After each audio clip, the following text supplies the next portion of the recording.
Vanaand kan hulle die nuwe jaar tegemoet gaan met nog iets groot om te vier, 'n matrieksertifikaat in die hand.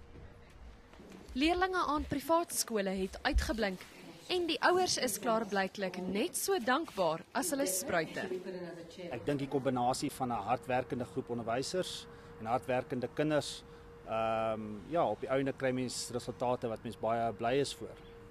Een van die toppresteerders is Helpmekaar College se François Olivier, wat vanoggend gehoor het hy het 9 onderskeidings en 'n gemiddeld van 90%.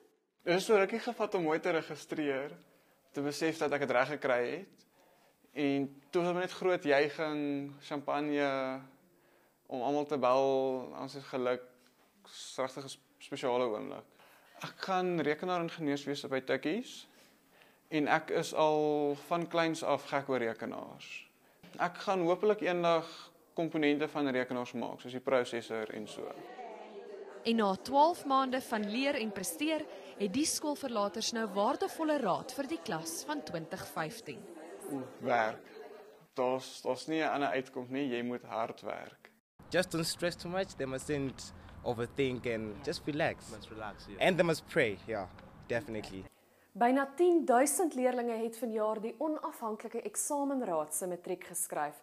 Dit is amper 400 meer as in 2013 en die raad skryf hierdie groeiende getalle toe aan onder meer die 7 nuwe instellings wat hulle vanjaar by hom aangesluit het. Danielle van Heerden, Unies, Johannesburg.